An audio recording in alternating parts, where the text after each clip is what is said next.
hafe kanarraa kaafe zarummaa walitti hin qabnu.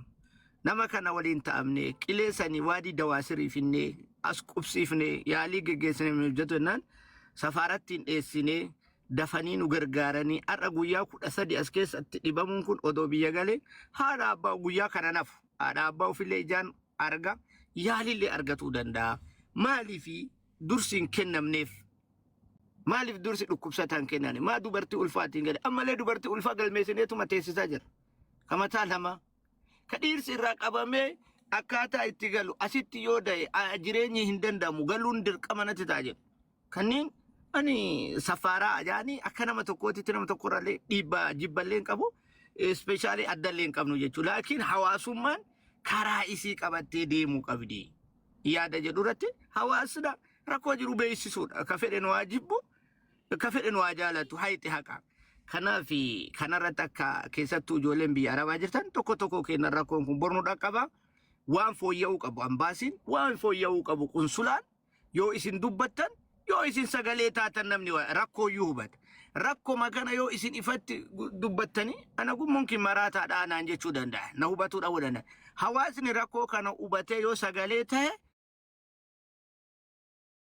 jijjiiramatu dhufa. Rakkoo arguu danda'a. Qunsulaan rakkoo arguu danda'a. Ambaasaaddarri rakkoo arguu danda'a. Rakkoon hawaasni irraa dubbatu kuni maali jechuu danda'a. Kanaaf isinitti finna malee waa isin baalaa silxaanii waa jijjiirtanii miti. Humna qaba hawaasatu waa jijjiira. Kanaan jedhee yaadattaanu abdii dubbadhu. Assalamu alaikum warahmatullahi wabarakatuh. Sheikh Kamal. Waalaikumsalam warahmatullahi wabarakatuh. Wallahi rabbiin jazaallee isin adeebu wanni isin gootan dhugaa rabbii har'a imimmaan boottanii nu boocistanii har'a gargaarsa san guuturra taree imimmaan san wallahi rabbiin jazaa isin adeebu namni akkatti nama laalee yeroo namni waan tokko tokko inni jedhu laalee waan addaatiin nama madaaluu danda'a garuu miskiinummaa namaa keessa nama takka wallahi namummaan namaatu akkam akka ta'edha akkatti nama madaaluun akka hin danda'amne har'a arge ulfaadhaa rabbi jazaa isin adeebu sagalee yeroo hedduu ummata miskiina ummata biyya Suudii kana keessattuu yeroo hedduu nama dhukkubsataa nama rakkate silaa namni irraa dheessa yeroo hedduu akka itti dheessitan yeroo hedduu akka nama biyya kanatti nama hin qabne akka gargaartan numa garraallee numa beeynaallee wallahi rabbi jazaa haa deebu isin haa deebu har'a namoonni meeqa ka waraqaa biyya kana keessatti qabu ka seera ulaagaa biyya kanaa guuttatee jiru rakkoo akkanaa inumaa irraa dheessaayyuu gabbahee akkana waan akkanaa miidiyaa irra fidee dubbachuu miti qaamaan osoo tokko tokko nu waamanii jedhanii miidiyaa booda iyyuu dhufeetiin hin gargaaru namnoon akkasiin takkatan jechuudha wallahi ijoolleen keessattuu biyya Arabaa keessattuu biyya Suudii keessa jirtanii wanni kun waan deemee numara dhagahuu danda'u nama hunda mana nama hundaa dhaquu danda'u namni fayyaan harka rabbii jirti namni kamuu jabummaadhaaf hin deemu waan akka waan kana jajjabeessuu qabdanii gabbaatanii sagalee ta'uu qabdanii yoo ofiillee dubbatin viidiyoo san sheer gootanii bakka hunda akka qaama dhimma laallatu biraan gahuu qabdanii sinin jira isinitti hin dheerassu galatooma ulfaadha wallahi rabbi jazaa isin adeebutti. Ayya Abdul Aziz. Assalamu alaikum warahmatullahi wabarakatuh. Akkam jirtu naguma hundi kan keessanu. An wanni dubbachuu barbaadu yeroo hedduu viidiyoo Kingi Kamal kun gadhiisu battaluma sanatti illee na qaqqaba nan hordofan allaala waan hedduun quba si qaba jechuun barbaadu obboleessa kiyya.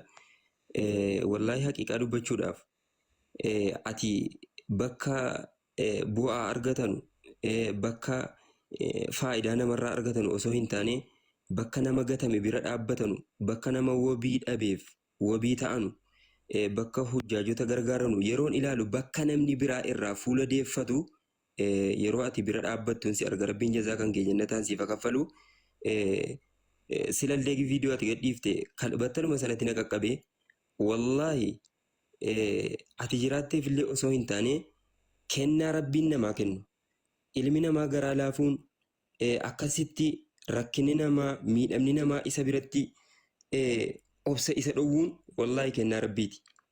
Namni waan fedhen kanan argatu kun qooda rabbiiti miizaana hasanaata keetii keessa rabbiin siif kaa'u inni lammaffaa immoo yeroo baay'een an ilaala warra femesoota jedhamanus adeemsa kan keessa nan laala. Wallahi wabillaahi watallaahi yoo haqa dubbachuu taate haqni nama kana waliin jira. Ummanni Oromoo ummanni Muslimaa yoo of beeka ta'e yoo dammaqa ta'e nama kana cinaa dhaabbachuu qaba. Girrisaan bakka maallaqa namarraa guuran qofatti gaafa namni dhukkubsatee gaafa rakkoon akkanaa namarra qaqqabe hin jiru. Mee fidaa ka kunoo nama lubbuudhaaf kunoo sadarkaa kana wallaahi an miira kan kollee obsuudhuma dadhabe yeroon King Kamaal kana dhaggeeffadhu jechuudha sila.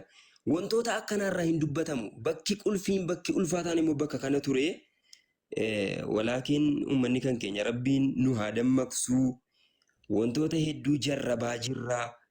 Wanni an gabaabsee xumura irratti siin jedhu ejjennoon kan kee ejjennoo irratti obsuu qabdu. Waan rabbiin biratti illee mindaa guddaa siif qabu. Haqa kana immoo hin turti malee kan namni hundiyyuu isa hubatu ta'uusaa. Bakka jirtutti si waliin jirraa. Namoonni ati beektus, namoonni ati hin beeknes, kan fagoos, kan dhihoos, namoonni hedduun adeemsa kan kee si deeggaruutti jiru. Rabbiin jazaa kan kee jannataan siif kaffalu. Namoota waraqaa hin qabne bakka isaan rakkatanitti karaa dheeraa deemtee akka ati isaan bira dhaabbataa turte. Wantoota hedduurra akka ati jirtu namoonni hedduun quba qabuun siin jedha obboleessa kiyya. Dugda duuballee du'aa isiif goonaa. Rabbiin umrii dheertuu sii kennee aafiyaa kan keessii guutee waan ati yaadde hunda rabbii yaadaa muraada kan keessii faguutuu jennaa. Dugda duuballee du'aa isiif goona si waliin jiru obboleessa keenya. Jazaakallahu khairan. Assalaamu alaikum warahmatullahi wabarakatuh.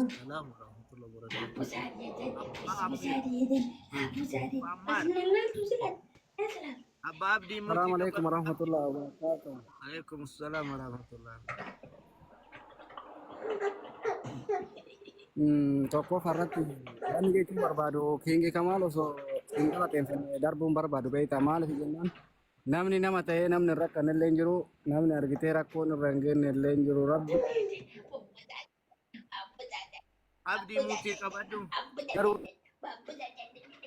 jechuudha namni kenna gidee rakkoon akkanaa argama gidee namni nama rakkate bira dhaabatu miidiyaan kun beekallee wallaalallee nama hunda wal qixxeesse beektaati.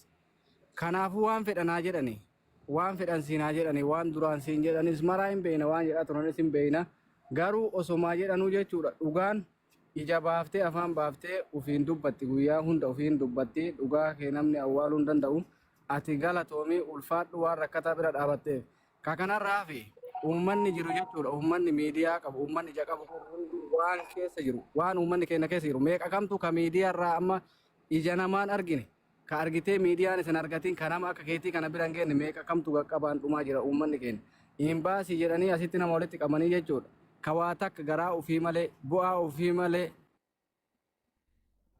fakkeenyaaf amma haasaa kee karee fitirratti na ugguranii akka hin seenne jette nama ija qabu nama yaada qabu nama uummata kanaaf dubbatu akkatti biyya namaattis akkatti dhiibbaa irratti godhan jechuudha warri ambaasii qoonsilaa jechuudha uummata keenya akkanatti dararaa jiranii asumaan uummanni martuu waan Kamaal jedhu kanallee dhagaa uummata kanallee sagalee ta'a uummanni keenya qixxeen jechuun harki 99 uummata waraqaa hin qabne uummata baadiyyaa keessa dalagataa jirtu ijoollee rakkataa jirtu nama keenya bira dhaabbadha nama kanallee nama akkatti sagalee isinii ta'u bira dhaabadha irratti duuluun hin barbaachisu Kamaal kana yeroo hedduu cabsuu yeroo hedduu xiqqeessuu namni marti irratti duula ture nama keessan jabeeffadha King Kamaal galatoom ulfaadhu rabbi jazaa keessii haa kafalu jazaan kee jannatul firdaus callisina warri sagalee kana dhageettan uummata kana sagalee ta'a nama sagalee isinii ta'u bira dhaabbadha akkasitti jedha hin dheeressu jajjabaadhu ulfaadhu sin jenna King Kamaal galatoom. Najat gaggabaa saada kennadhaanis makiinaa keessa jira deemuu fi mataa kanallee na dhufu. Assalamu alaikum warahmatullahi wabarakatuh.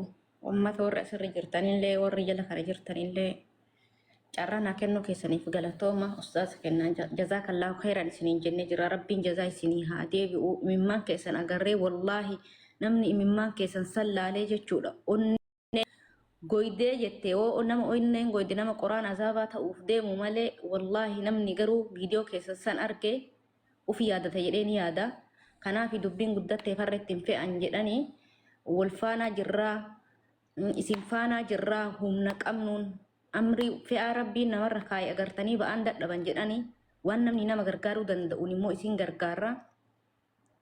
Kanaaf duraanillee immoo akka isin beeknutti wallahi King Kamaaliin hedduu isin hordofna hedduu isin beekna nuti akka namni isin cabsullee guyyaa tokko isin hin cabsine maaliifi namni gubbaa nama laala arraba nama laala nama saayisii sammuu isaa immoo keessa nama hubatu jira saayikoolojii isaati nama sammuu nama keessi nama kana akkami jedhee nama hubatu jira nuti keessan duraan beeyna gara laafummaa teessan beeyna wallahi keessan akka adii ta'e ni beeyna bakkeen isin itti argamtanillee yeroo hunda rakkataa irratti kuftanii arraba namaa laalu miti keessa namaa kana hubatutu caalaa rabbiin immoo rakkataa isin bira dhaabattan kana rabbiin agartee rakkoo teessan bira isinii haa dhaabatu isiniin jennaa isin faanaa jirra kanuma galatooma isiniin jechuu barbaadetiin namni yaada qabdan itti fufaa. namni ta'an itti fufaa. namni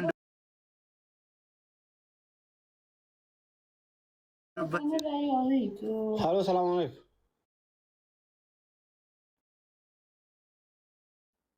Halo.